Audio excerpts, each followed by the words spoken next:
La recaudación se mantuvo, los delitos disminuyeron, hay menos feminicidios, hay más justicia, no hubo hambruna y vamos saliendo de la crisis gracias a la fórmula aplicada y los envíos de remesas. Estos son algunos de los mensajes incluidos en el discurso ofrecido por el presidente Andrés Manuel López Obrador con motivo de su segundo año de gestión. Veamos en contexto.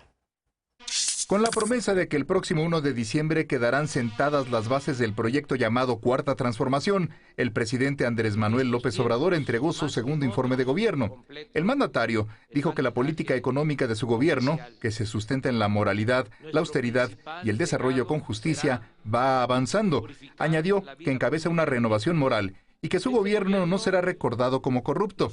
Dijo también que en la lucha emprendida por su administración, gracias a su política de austeridad, se han podido ahorrar 560,000 millones de pesos. Aseguró que en el peor momento, México tiene el mejor gobierno, que enfrenta esta crisis con una fórmula distinta, peculiar y heterodoxa, en la que todos los apoyos y créditos se están dando de manera directa a la población más vulnerable. Dijo también que casi todos los delitos han disminuido gracias al trabajo de las Fuerzas Armadas y de la Guardia Nacional. El presidente López Obrador agregó que en los primeros meses de este año se destinaron 115,000 millones de pesos en pensiones para adultos mayores, personas con discapacidad y becas a estudiantes de bajos recursos, beneficiando a cerca de 23 millones de familias. Punto y contrapunto. Y para debatir esta noche nos acompaña desde la sana distancia, como cada lunes y miércoles, Lisa Sánchez, directora de México Unido contra la Delincuencia. Buenas noches, Lisa, bienvenida. ¿Cómo estás, mi querida Mariana? Un gustazo que seas tú la que conduzca esta mesa. Igualmente tenerlos por acá. Frida Gómez también nos acompaña, ella es asesora legislativa y feminista. Buenas noches, Frida, qué gusto tenerte nuevamente aquí. Muy buenas noches, Mariana, el gusto es mío, como siempre, de compartir con todas y todos. Y como cada lunes y miércoles, Alfredo Lecona, activista y analista. Buenas noches, Lecona, bienvenido. Buenas noches, Mariana. Muchas felicidades por la conducción. Muchas gracias. Y también Eder Guevara, antropólogo y fundador de Morena. Buenas noches. Bienvenido, Eder. Hola, querida. Buenas noches y buenas noches a todas y todos. Pues bienvenidas, bienvenidos. En este primer tema, como ya lo mencionaba la nota, el presidente celebra algunos logros en su segundo informe de gobierno. ¿Y por qué no empezamos contigo, Eder? Tú que eres simpatizante de esta cuarta transformación, ¿cuál es tu lectura de este segundo informe? Sí, yo creo que varios de los temas que presentó, como dijo hoy en la mañanera, pues son temas que ha hablado en las mañaneras porque hay una actitud de constante información, de estar rindiendo informes de manera cotidiana a la población. Entonces, varios de los temas, pues no son novedad. Al ratito vamos a platicar de este término que utilizó que sí, ha generado como mucha polémica. Me llama mucho la atención y creo que es un imperativo ético hacer una énfasis que él dijo que falta, los 5 puntos que faltan, pero también en algunas cosas que hay que precisar. O sea, por supuesto, suscribo casi todo lo que dijo. Por ejemplo, esto de que cuando inició la pandemia mucha gente vaticinaba una situación de que mucha gente en pobreza extrema iba a empezar a morir por hambre y así lo pronosticaban. El hecho de que también pronosticaban saqueos, como cuando aquellos gasolinazos en el gobierno de Peña Nieto, muchos saqueos y no ha habido ni uno. Eso sí habla del éxito de contención en materia económica que se ha hecho en medio de la pandemia, sí habla de buenos resultados que se han dado en lo cotidiano, en lo comunitario. Pero hay temas que hay que precisar con más fuerza. La semana pasada hablábamos de esta ejecución que las Fuerzas Armadas cometieron en Tamaulipas, en Nuevo Laredo, y mientras ese tipo de escenas se sigan viendo y no veamos un acto de impartición de justicia claro, va a ser muy complicado que podamos nosotros como simpatizantes de la Cuarta Transformación sostener que efectivamente se ha terminado el régimen de ejecuciones. Tiene que haber justicia muy clara, tiene que esclarecerse estos presuntos delitos de parte de las Fuerzas Armadas y que les quede muy claro a los integrantes de las Fuerzas Armadas que este gobierno no va a permitir que se sigan cometiendo actos como esos criminales. y que además tiene que haber reciprocidad con el presidente. Otro de los temas en donde yo creo que falta, aunque se ha avanzado muchísimo, es en el tema de justicia para las víctimas. Falta todavía consolidar el sistema de justicia transicional, aunque insisto, se ha avanzado un montón. Lo de ayer en el Senado, que se reconoció la competencia del Comité contra las desapariciones, contra las desapariciones forzadas y muchas otras cosas que se han avanzado y que son muestra de voluntad política hacia que haya justicia transicional, pero es un tema pendiente, y otros tantos. Pero bueno, ahorita esos son los que quería. Déjame darle la oportunidad de darle la palabra ahora a Lecona. No sé si coincides con esta lectura que hace Eder o coincides con el presidente. México está en el peor momento con el mejor gobierno. No coincido con el presidente, pero sí coincido parcialmente con Eder, y de verdad le reconozco esta expresión que acaba de hacer sobre el papel de las Fuerzas Armadas y la necesidad de transparentar y de fiscalizar el actuar y regular adecuadamente el actuar de las Fuerzas Armadas, porque no nada más es Nuevo Laredo, es lo que hemos visto en muchas situaciones de abuso de fuerza de las Fuerzas Armadas, y que tiene una base que es la creación de la Guardia Nacional, que fue el plan de desmilitarización que se dio a este país en un gran pacto político el año pasado, y que lamentablemente el presidente pues ha desnaturalizado y viola la Constitución todos los días.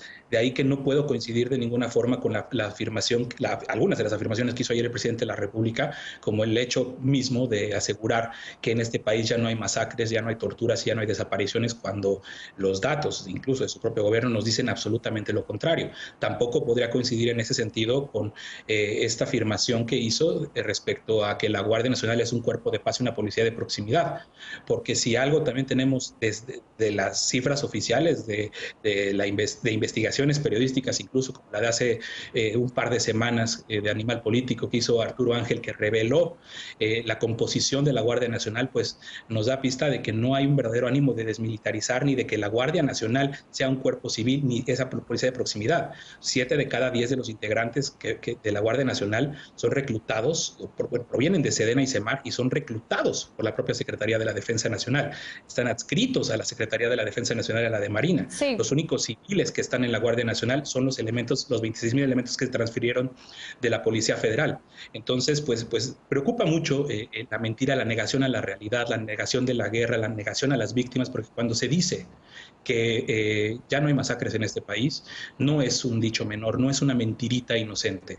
Es el desconocimiento y un insulto tremendo a las miles de víctimas de este país que siguen padeciendo los efectos crueles, nocivos de esta guerra. Sí. Frida, ¿tú coincides con esta lectura que hace Lecona? ¿Qué rescatas tú de este segundo informe de gobierno?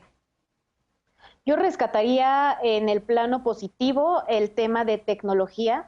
En el programa de Internet para Todos me parece que hay un punto en donde definitivamente hay cierto avance. Ahora hay 26,789 comunidades con acceso a Internet, que en este momento de pandemia estamos entendiendo cómo es que el Internet es un derecho fundamental para acceder a otros derechos, como la educación, la información, la justicia e inclusive el propio derecho. Ahora, a mí me generó bastante dolor y también indignación las referencias que el presidente hizo sobre el tema de feminicidio. Sabemos que durante el confinamiento la violencia contra las mujeres, en vez de bajar, se ha exponenciado. Es un problema que además de todo impacta cada vez a mujeres más pequeñas. Son las niñas las que están siendo víctimas del feminicidio, de abuso sexual, y creo que en eso coincido con Lecona. Las madres que son pues víctimas, que sus hijas han muerto por feminicidio, que se encargan de atender a los huérfanos del feminicidio, a sus nietas, a sus nietos, ellas saben todo el dolor y todo lo difícil que ha sido tanto tener justicia como inclusive entablar un diálogo con el presidente. Entonces, a pesar de que tenemos cosas que creo que se pueden destacar como positivas, no me parece correcto el trato que se le ha dado a las víctimas, no me parece correcto la forma en la que se habla de la violencia contra las mujeres como si fuese un tema superado, cuando en realidad es uno de los asuntos que más dolor están generando en la comunidad. Y solamente para cerrar, este fue el 7º informe. Me parece que en un ejercicio de rendición de cuentas y transparencia se puede valorar, pero en realidad los informes han ido perdiendo solemnidad por ser tan constantes y pues por ser también tan largos. Claro. Lisa, ¿tú coincides con los compañeros? Ya han puesto sobre la mesa algunos de los temas que se abordaron en este informe: la estrategia de seguridad pública, la crisis económica, de la cual el presidente ha dicho que solo es transitoria, y como Eder bien lo dijo, hay un éxito en la contención en materia económica. ¿Tú coincides? ¿Cómo evalúas estos temas y, por supuesto, lo que menciona Frida de la violencia de género? Bueno, a ver, a mí me gustaría empezar un poco, un pasito para atrás, para hablar de la dimensión política de este informe y de un elemento que noté y que parecería, de acuerdo a las personas que fueron cercanas al proceso de conformación del movimiento y sobre todo de la elaboración del Plan Alternativo de Nación de Andrés Manuel López Obrador desde hace varios años, como sería Ignacio Marván, han señalado en otros espacios, ¿no? Fue un segundo informe de gobierno, segundo año de gestión, en el que el presidente lo que anuncia es que la cimentación de la transformación se va a concluir al 1 de diciembre y que parecería enviar este mensaje que los siguientes 2 años serán de consolidación y los últimos 2 de gestión de una buena entrega a quien suceda al presidente en un nuevo sexenio. Sí.